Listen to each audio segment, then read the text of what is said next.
Hey everyone, Katie Tracy here. So if clutter is subjective, how do we know when it becomes a problem for one of our clients? Well, there's a tool for that. It's called the CQLS. We're going to talk about that today and how professionals can use it to assess the impact of clutter on their clients.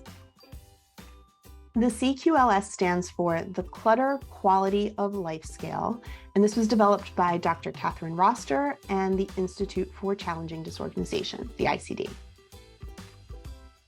So the CQLS is an assessment tool that can give us an understanding of how a person's life is impacted by clutter.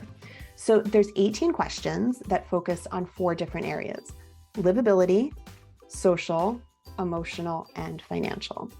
Each of the statements is written from the first person: I feel, when I do.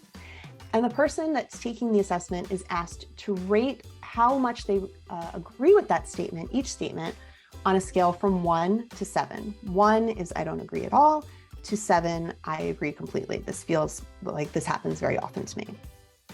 There's no right or wrong answers. It's just an assessment to see a person's individual subjective feeling about the clutter in their homes or how they feel about their homes.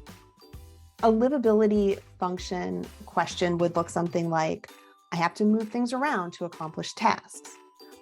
Emotional would be, I feel overwhelmed by clutter. Social, I avoid having people over. Or financial, I often buy things I already own because I can't find them in my home. So the 18 questions cover these 4 areas in random order.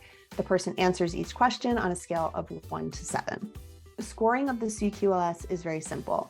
The circled answers, you total them, and you get a total score at the bottom. And this can fall anywhere on a range. The lowest possible score is an 18, which would mean that clutter has a very low impact on someone's life, all the way up to 126, which would mean clutter has a very high impact on someone's life.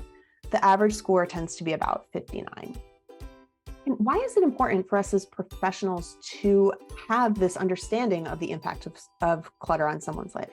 Well, it takes a very subjective experience of clutter and gives us an objective, quantitative way to measure it. It allows us to see where someone might fall on the spectrum of clutter's impact.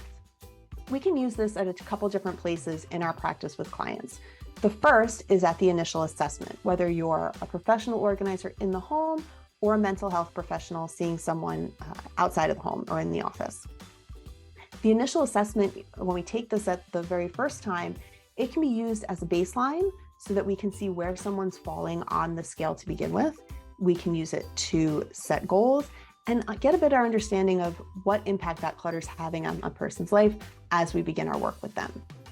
Then we can use the scale at intervals to understand how progress is being made or if progress is being made and how their feelings about the impact of clutter are changing as we do work with them. And finally, we can do it at the end of services as well to see if we've reached that goal that we set during our initial assessment.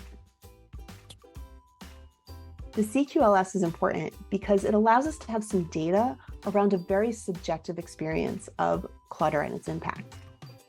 For professionals, this can mean a better understanding of our clients, and it can open some conversations about how the client feels about clutter or their experience or being in their home.